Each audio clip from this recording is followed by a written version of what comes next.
Hey guys, what's up? Welcome back to my channel. Today I have for you my June favorites.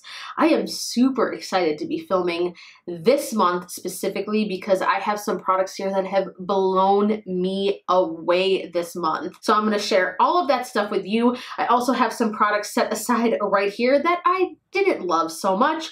One that was an absolute train wreck, to be honest. I was going to do a full separate review on it, but time passed. I just didn't get to it. So now it is in this video here. Before we jump into it, I am going to be filming a Q&A here shortly. I'm hoping to have it up this week. So ask me anything down below in the comments. If you follow me on Instagram, which I will put my Instagram name somewhere on the screen down here, you can direct message me or DM me a message with your questions if you want to be anonymous or whatever the case may be, but you can literally ask me anything. It doesn't have to be just about makeup or YouTube. My best friend actually just landed and I'm hoping to bring her in on the video as well. Kind of thinking like maybe like a mukbang or a mukbang, however you say that style video. Those are super interesting to me. I don't know why, but I feel like that might be fun. Leave me your thoughts about that as well. But let's just go ahead and jump into these products.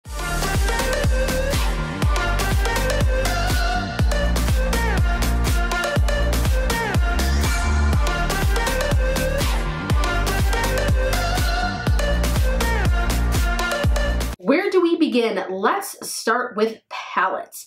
The first one I want to give some love to is this PUR palette here. This is the Sculptor palette. This was actually included in May's BoxyCharm and I have been loving this. I'm wearing the highlight and the contour on my face right now. It is absolutely stunning. They blend beautifully and these highlights are just, oh, let me show you. They just look so beautiful. I like to mix both shades together and just like, oh. They're so glowy. It's just like blinding. If you want like a blinding champagne-y highlight, oh, this is so good. The contour shades are fantastic. The shade right here, Inventor, I absolutely love using that as my nose contour. I sometimes even like to use like a cream contour and then set it with this on top of it.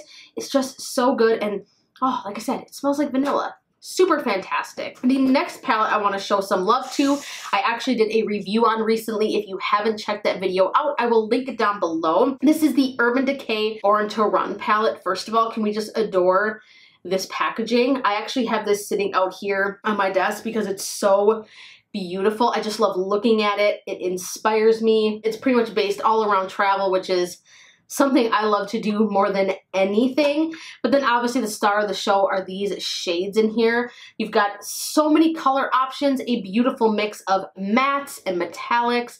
You've got the pops of blue down here that are so popular right now.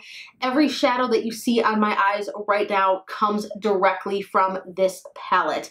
They blend beautifully. I'm loving it. I love the color story in this palette, the packaging and the huge mirror. This is just a solid, fantastic palette. Let's go ahead and move on to some face powders. I have a blush as well.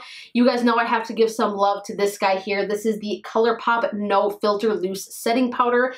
This is in translucent. I have never met a more finely milled, beautiful setting powder as this. The price tag shocks me. This outperforms my $95 loose La Mer powder. No joke.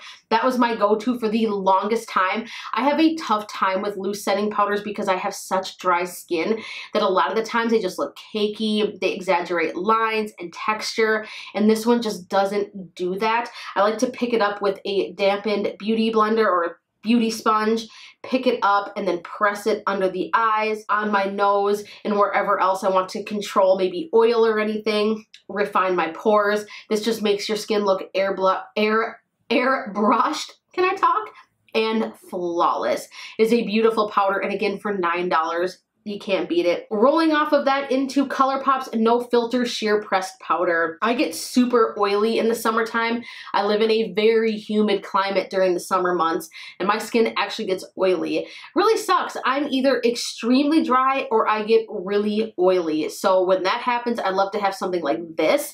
What I love about this is that this will freshen up your makeup like none other.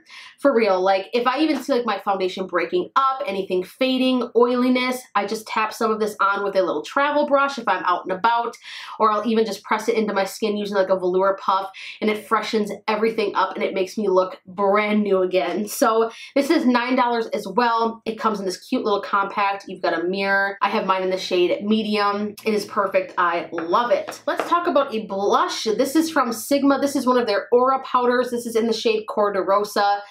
I love this blush, mainly because the color is right up my alley and the texture. This is so buttery smooth. And the shade is just like the perfect nude coral type shade, hence the name CorDeRosa. So it's kind of like, yeah, like a mix of like a like perfect kind of like muted mauve rose with like a coral shade mixed in. It is beautiful. I have it on my cheeks right now. It's blendable. You can build it up. It's not overly pigmented. And again, it blends beautifully. So this one is another win. Let's move on. Let's talk about some lip products. I have to show some love to Sol de Janeiro's Brazilian Kiss. This has Kapuku or Kupaku butter in it. Sorry, I'm not 100% aware of how to pronounce that. I am a lip balm junkie. You guys know one of my favorites, or maybe you don't know this, is the Treat Beauty birthday cake balm. I like to even use that almost like a night mask on my lips overnight. It's just really thick and nourishing. When my lips are super dry, that is my go-to. But just for like an everyday lip balm to keep my lips hydrated throughout the day, this is beautiful.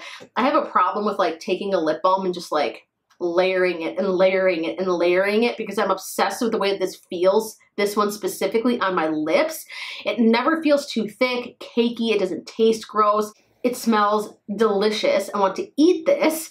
It just smells so good and it just makes your lips feel so like nourished. I even noticing it kind of like blurring out some fine lines in my lips. So it like, to me, has like a plumping factor. It is beautiful, fantastic, love it. Check this out. A couple of liquid lipsticks.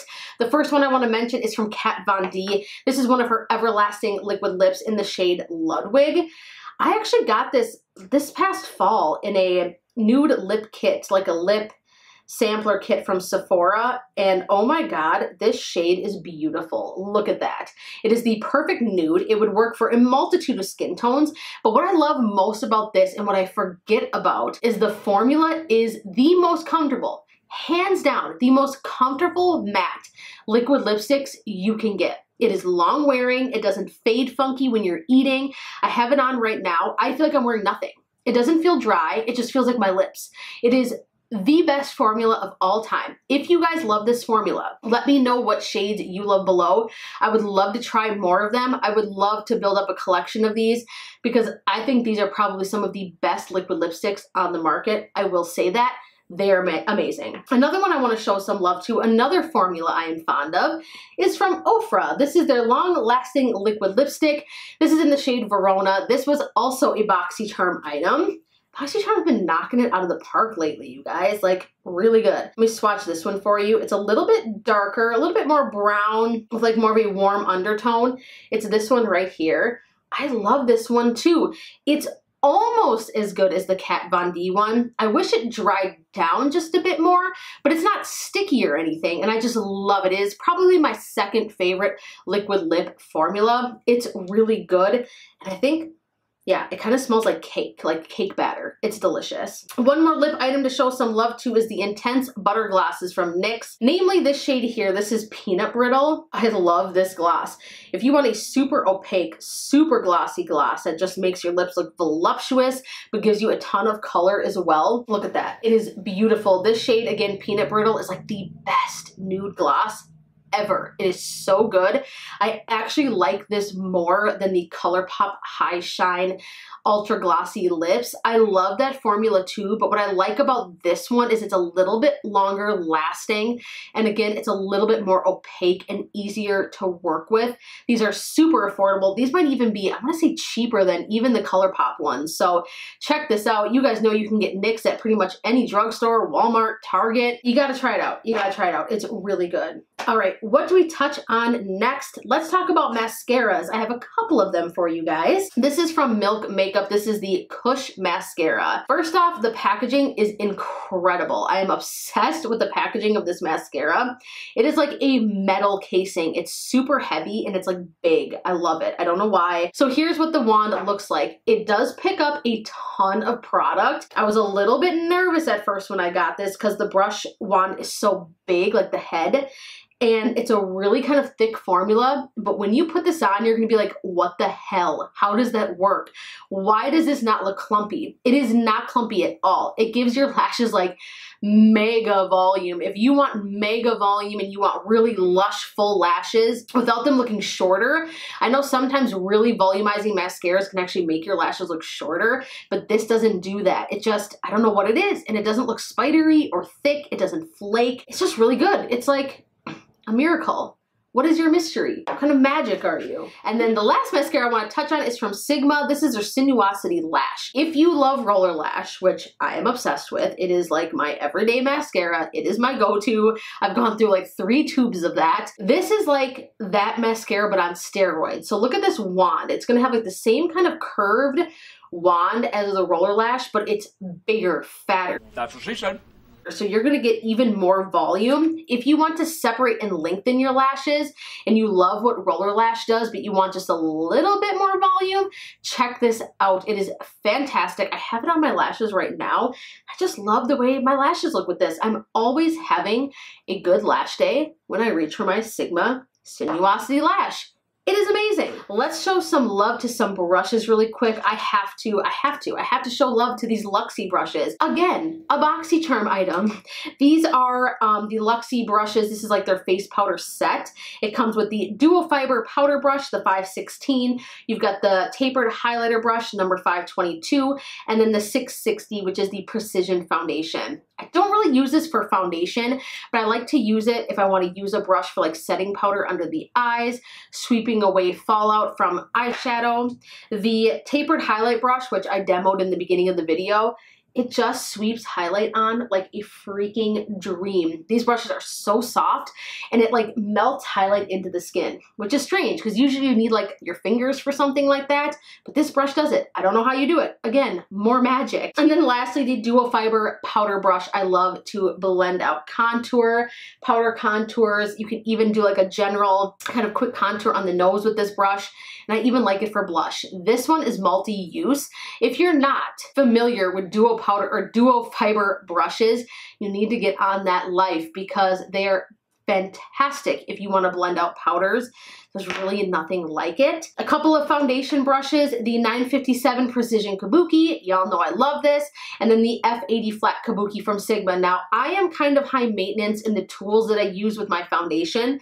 When I'm using more dewy foundations, I like to use the 957 Precision Kabuki. This one has just a bit more like longer brush hairs than the F80, just by a hair. And I don't know what it is, but when you combine that with a more dewy foundation, there's something about the way that it will like set into your skin. And then the F80 Kabuki with more matte foundations. I don't know why, like I said, kind of bougie that way, kind of high maintenance. I like to use different tools for different foundations and such. That's just what works for me. But these two brushes are fantastic. They won't leave any streakiness behind or any uneven tone. They just blend foundation beautifully. I don't know what I would do without these two brushes. Last but not least, let's talk about some shadow brushes really quick. I want to give some love to a cheapie. This is from e.l.f. This is their blending brush. I use this for just that. When I'm done doing my shadow, I take a look in the mirror, see if I have any harsh lines, and I just use this guy to blend things out, make it look beautifully diffused and blend it, and it is perfect for that. I think this is like $2 at Target. A couple from Sigma. This is the small tapered blending brush, the E45. What I love about this one is that it is perfect if you have hooded eyes and you want to build up your crease, because with that tip, it will fluff powders, like it will fluff eyeshadow out, but without like fluffing it too much. You know, if you have hooded eyes and you try to blend shadow out, it can get really crazy really quick. But there's just something about the way this brush fits into the crease and is able to fluff powder or product out just enough without it being crazy. The Sigma, this is the E38, the diffused crease brush. Love the shape of this. Again, perfect for me because of my hooded eyes. I find that this brush helps me a lot when blending out crease shades and just trying to build up the crease. And then from Delium Tools, this is the 783 small tapered blending brush. Another tapered brush, but a little bit thicker. This one's a little bit more fluffy. This one has really loose bristles, I should say, which is perfect if you want to fluff product out more, and it blends beautifully. So that is it for the items that I am loving, or the items I was loving in the month of June. Let's move on to the items I wasn't loving so much. Biggest fail of everything here. This is the L'Oreal True Match. This is the super blendable multi-use concealer. This claims that it will conceal, illuminate, and hydrate. First of all, this does not hydrate whatsoever. This dries so quickly on me. It goes so matte. There's like no time to blend this out. This dries faster than any other concealer I have ever tried, and I have tried a ton of concealers. It does conceal, it does offer some good coverage, but then I do want to talk about the shade range. The shade range is so bad. I actually ordered this first in the shade Fair because I was looking at the swatches and they looked pretty dark, and I like to buy highlighters that are about a shade lighter or even 2 shades lighter than my natural skin tone. I like to highlight under my eyes. Got that puppy in the mail and it was like white streaks under my eyes. I was like, whoa. And I know that ordering things online and relying on swatches is difficult. I understand that. Not a big deal. I just went ahead and ordered the next step down, which was Light N34. And this is like medium, you guys. This is not light at all. And then the tip on this is like so weird. It's like, it moves around. There's like no firmness to it. That's what she said. So it's super awkward to use. Let me just show you the shade. That's not light. That is not a light concealer. That is easily for medium. Maybe on the darkest side of light, but that's just not light to me. I'm sorry. Like I said, I own light shades of concealers. All of mine are. And this one goes more with like my medium 30 from Colourpop. I don't know. I'm just not a fan of this concealer. I wish that they had more of a shade range. I wish it didn't dry down so quickly on me. It was just a major fail. I feel like I'm crapping on L'Oreal and I don't mean to, but these are from their chocolate line. This is the Pro Matte Liquid Lipsticks. They're infallible. I have these shades. What shades do I have here? 70% Yum and Bittersweet. Now the shades are beautiful and this stuff smells like brownie batter. Oh my God, it's like, it smells amazing. This is arguably like some of the best scented lip products I have ever smelled, but the formula is so sticky. It does not dry down. I love everything about this, but it just doesn't dry down. That's the part that makes me not want to use it. To me, it's unusable. I cannot stand when I can feel things on my lips. I'm so picky about that. I love the doe foot applicator. I love the scent. I love the shades, but it's just the formula, you guys. The formula is just no good, and it makes me so sad because they smell so good. You don't like sticky lip products, you will hate this. One thing I will say though, these are like some of the most long-lasting liquid lipsticks. This would probably rival Lip Sense if you guys aren't familiar with that. Once you put this shit on, it is not coming off. This was a nightmare to remove. I had to literally take olive oil on my lips to get it off, and it was so hard to get off. So if you are looking for something that will stay on your lips forever and you don't mind stickiness, these are for you, but for me, I can't do that formula. Last but not least, I contemplated talking about this product because I was on the fence about this. I actually did a full dedicated review. Now, initially in my review, I loved the way that this product looked on my skin. I am talking about the Lawless Flawless Finish Makeup. So Lawless is an amazing brand. They started off with liquid lipsticks that are ethically made, meaning like they don't have any bad ingredients. None of the stuff that's bad for you, I should say, ethically as far as ingredients. And they did the same thing with this foundation. When I saw the ingredients in this, I was so jazzed. I was so pumped. I ordered it instantly. The packaging is fantastic, but the product itself, I haven't really reached for this. I did a couple times after I did my review, and it's just too oily. By the end of the day, I look like an oil slick, and I think the undertones need a little bit of work. This is in the shade Golden. It was described as having olive undertones. When I put it on initially, I looked pretty green. Some of you commented and were like, that's not your undertone. You don't have yellow undertones to your skin. You need something with rosy, pinky undertones. Girl, I've been wearing makeup since I was like 12. I know my undertone. I have olive skin, Mediterranean blood, Italian blood. I know my background. I know my undertones. I definitely have a warmer undertone to my skin. I do not have peachy pink undertones. I think some people might think that because my cheeks get red, that's just from being warm. You always want to match your foundation to your neck, chest area. That is key. So remember that. But anyways, nonetheless, the undertone was strange. It looked good for like a short period of time. So it was like after I put my face powders on and set it into the rest of my makeup, it looked beautiful. The coverage was fantastic, but it was like the more I wore it, when I got out throughout the day, it would actually start to break up. It really broke up around my nose. And again, upon further inspection and further testing, it's not quite right for me. I do want to revisit this again in the cooler months when my skin is dry. Maybe I'll have a different opinion. But right now, I think it just needs a little bit of work. I'm still excited to see what LauraLee comes out with because I have a lot of faith in this brand. I love the ingredients. I love the direction it's headed in. I would love to see like a matte formula, maybe an increase in the shade range, a little work on the undertones. I just don't love it, and I really don't see myself reaching for it again right now. It's just not for me. All right, you guys, so there you have it. That was my roundup of my monthly favorites from June. Let me know in the comments down below if you've tried any of these items out. What were some items that you're loving? What products do you want to see me test out? What videos do you want to see from me? Do you want me to do another live video? That was super fun when I did a YouTube live, so let me know. I want to thank you guys so much for watching. As always, be sure to give this video a huge thumbs up, share it if you like it, subscribe to my YouTube channel before you go, and if you would like to get updates on when I update and upload new videos, be sure to hit that bell button because with YouTube's algorithm right now, videos are not popping up. My videos will not pop up, you guys, for you in the subscription unless you hit that bell button. Just a PSA announcement, so be sure to do that. If you made it through this entire video, leave me any emoji of your choice down below that reflects your mood. So yeah, thank you guys again so much for watching, and I look forward to seeing you in my next video. Bye!